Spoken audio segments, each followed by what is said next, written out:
आइए भक्तों, आज सुनते हैं मोक्षदा एकादशी 2024 कब है। जाने महत्व और शुभ मुहूर्त एवं पूजा विधि के बारे में। मोक्षदा एकादशी का व्रत भगवान विष्णु की पूजा के लिए बहुत खास माना जाता है। इस दिन व्रत करने से भगवान विष्णु की कृपा प्राप्त होने के साथ ही आपके पितरों के लिए मोक्ष की प्राप्ति का रास्ता भी सुगम होता है। यह व्रत मार्गशीर्ष माह के शुक्ल पक्ष की एकादशी तिथि को होता है और इस दिन पितरों के नाम से उनकी प्रिय वस्तु का दान करने का भी खास महत्व है। शास्त्रों में बताया गया है कि इस दिन भगवान श्री कृष्ण ने अपने प्रिय सखा अर्जुन को गीता का उपदेश दिया था। इस कारण से मोक्षदा एकादशी के दिन गीता जयंती का पर्व भी मनाया जाता है। इस दिन भगवान विष्णु और माता लक्ष्मी की विधि विधान से पूजा की जाती है। आइए जानते हैं मोक्षदा एकादशी का महत्व, शुभ मुहूर्त और पूजा विधि के बारे में। मोक्षदा एकादशी कब है? मोक्षदा एकादशी का व्रत इस बार 11 दिसंबर को रखा जाएगा। पंचांग के अनुसार इस व्रत का आरंभ 11 दिसंबर को देर रात 3:42 पर होगा। वही इस विधि का समापन 12 दिसंबर को देर रात 1:09 पर होगा।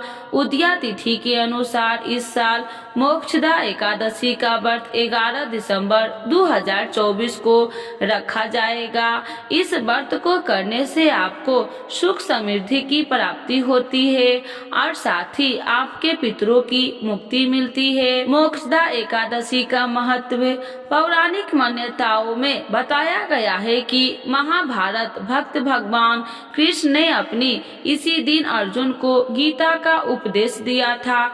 इसीलिए इस दिन को गीता जयंती के रूप में भी मनाया जाता है। इन उपदेशों में भगवान श्री कृष्ण ने अर्जुन को जीवन के मूल सिद्धांत और धर्म का मार्ग दिखाया था।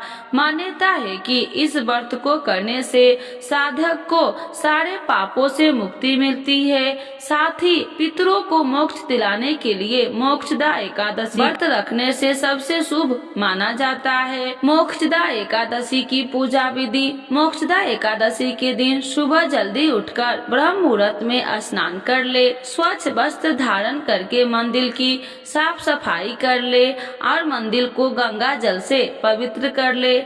इसके बाद लकड़ी की चौकी ले और उस पर पीला कपड़ा बिछाकर भगवान विष्णु की प्रतिमा को स्थापित करे।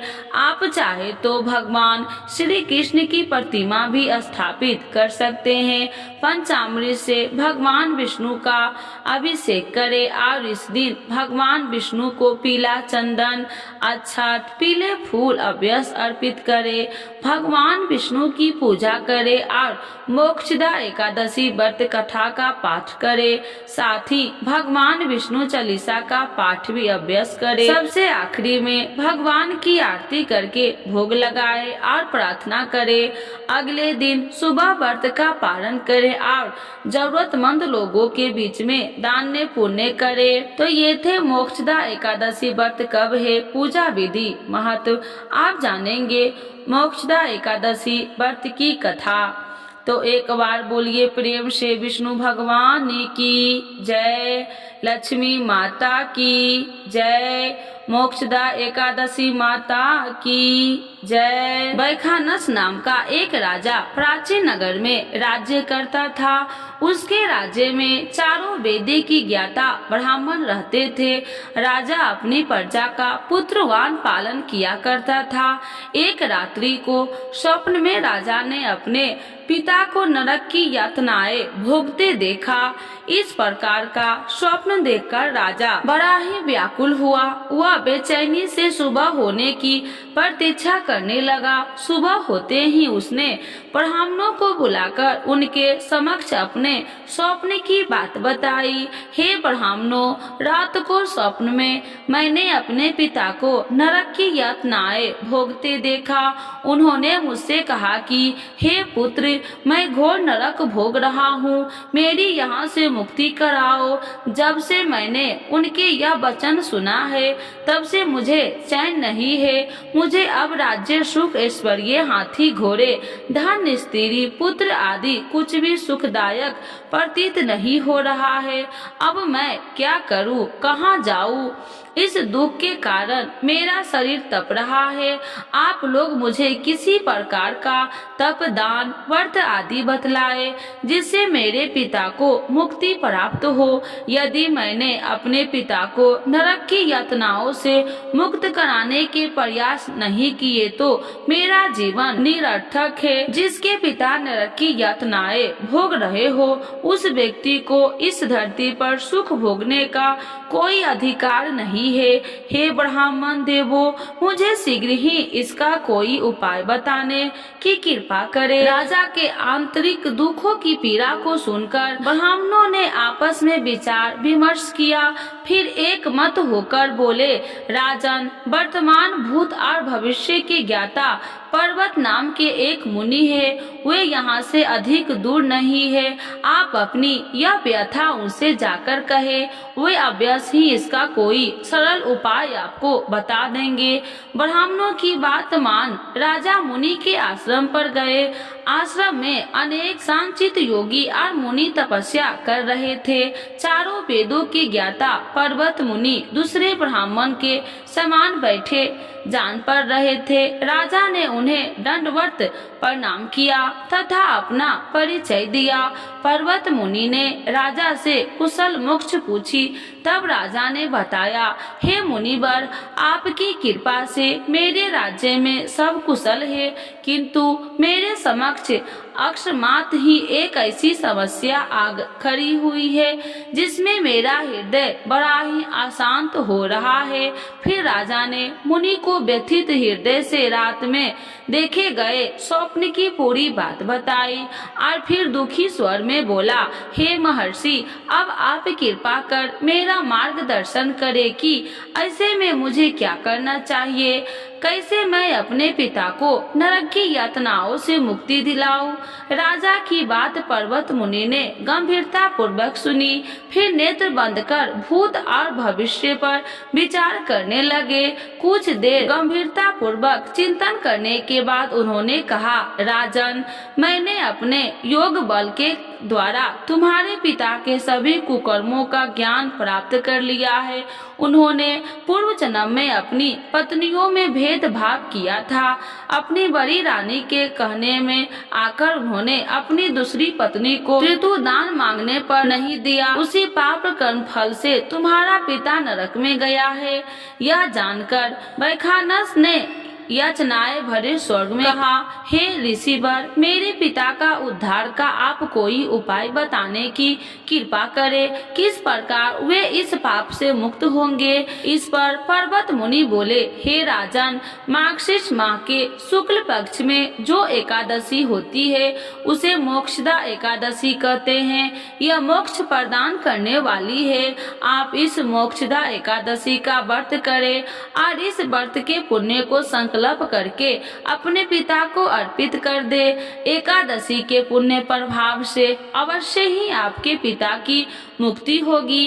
पर्वत मुनि के वचन को सुनकर राजा अपने राज्य को लौट आया और परिवार सहित मोक्षदा एकादशी विधि पूर्वक व्रत किया। इस व्रत के पुण्य को राजा ने अपने पिता को अर्पित कर दिया।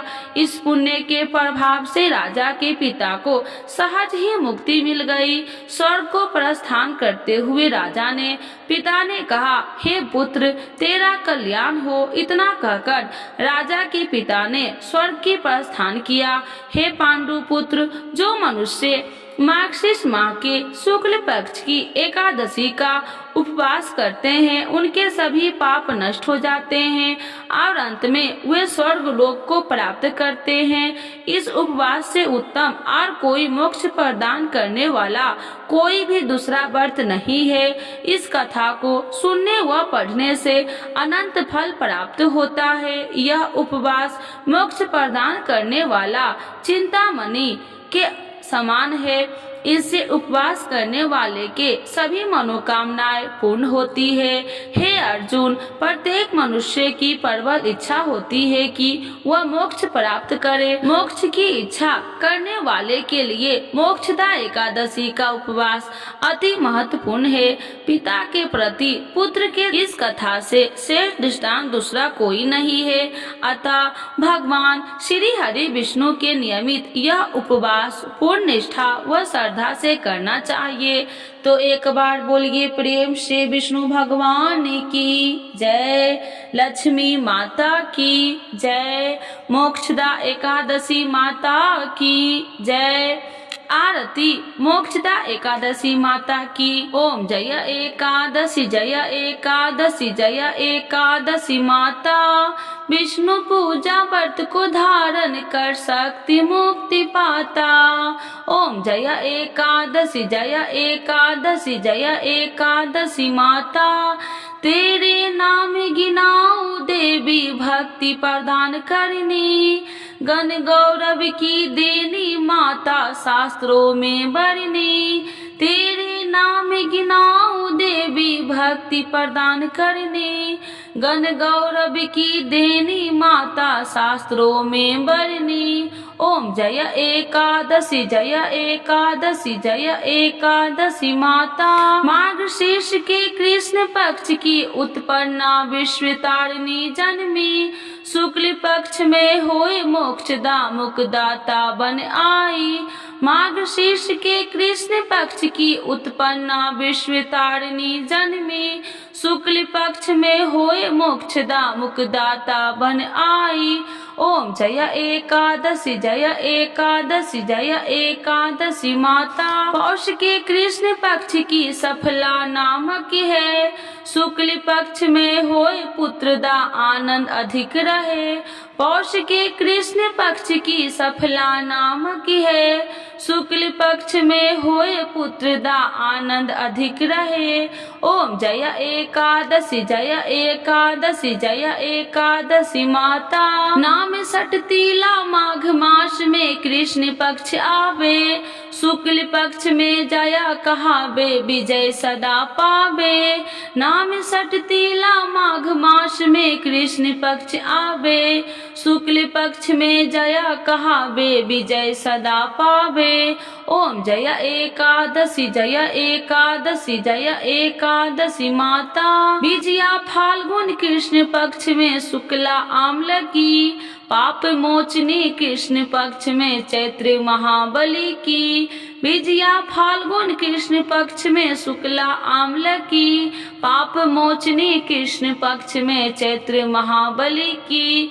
ओम जय एकादशी जय एकादशी जय एकादशी माता। चैत्र शुक्ल में नाम कामदा धन देने वाली, नाम बरुथनी कृष्ण पक्ष में वैशाख माह वाली।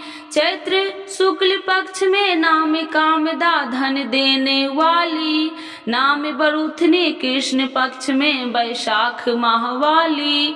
ओम जय एकादशी जय एकादशी जय एकादशी माता। शुक्ल पक्ष में होए मोहिनी अपरा ज्येष्ठ कृष्ण पक्षी, नाम निर्जला सब सुख करनी शुक्ल पक्ष रखी। शुक्ल पक्ष में होए मोहिनी अपरा ज्येष्ठ कृष्ण पक्षी, नाम निर्जला सब सुख करनी शुक्ल पक्ष रखी। ओम जय एकादशी जय एकादशी जय एकादशी माता। योगिनी नाम आषाढ़ मास में जानो कृष्ण पक्ष करनी, देव शयनी नाम कहावे शुक्ल पक्ष धरनी। योगनी नाम आषाढ़ मास में जानो कृष्ण पक्ष करनी, देव शयनी नाम कहायो शुक्ल पक्ष धरनी। ओम जय एकादशी जय एकादशी जय एकादशी माता। कामिका श्रावण मास में आवे कृष्ण पक्ष कहिए, सावन सुखला होए पवित्रता आनंद से रहिए। कामिका श्रावण मास में आवे कृष्ण पक्ष कहिए, सावन सुखला होए पवित्रता आनंद से रहिए। ओम जय एकादशी जय एकादशी जय एकादशी माता। आजा भाद्रपद कृष्ण पक्ष की परिवर्तनी शुक्ला, इंदिरा आसीन कृष्ण पक्ष में व्रत से भवसागर निकला। आजा भाद्रपद कृष्ण पक्ष की परिवर्तनी शुक्ला, इंदिरा आसीन कृष्ण पक्ष में व्रत से भवसागर निकला। ओम जय एकादशी जय एकादशी जय एकादशी माता। पापन कुशाहे शुक्ल पक्ष में आपे हरणहारी, रमा मास कार्तिक में आवे सुखदायक भारी। पापा कुशाहे शुक्ल पक्ष में आपे हरणहारी, रमा मास कार्तिक में आवे सुखदायक भारी। ओम जय एकादशी जय एकादशी जय एकादशी माता। देवी उठाने शुक्ल पक्ष की दुख नाशक मैया, पावन मास में करो विनती पार करो नैया। देवी उठाने शुक्ल पक्ष की दुख नाशक मैया, पावन मास में करो विनती पार करो नैया। ओम जय एकादशी जय एकादशी जय एकादशी माता। परमा कृष्ण पक्ष में होती जन मंगल करनी, शुक्ल मास में होए परवर्ती दुख दरिद्र हरनी। परमा कृष्ण पक्ष में होती जन मंगल करनी, शुक्ल मास में होए परवर्तनी दुख दरिद्र हरनी। ओम जय एकादशी जय एकादशी जय एकादशी माता। जो कोई आरती एकादशी की भक्ति सहित गावे, जन गुरुदा स्वर्ग का वास निश्चय वह पावे। जो कोई आरती एकादशी की भक्ति सहित गावे, जन गुरुदा स्वर्ग का वास निश्चय वह पावे। ओम जय एकादशी जय एकादशी जय एकादशी माता। विष्णु पूजा व्रत को धारण कर शक्ति मुक्ति पाता, शक्ति मुक्ति पाता। तो एक बार बोलिए प्रेम से विष्णु भगवान की जय, लक्ष्मी माता की जय, एकादशी माता की जय, सर्व देवी देवताओं की जय।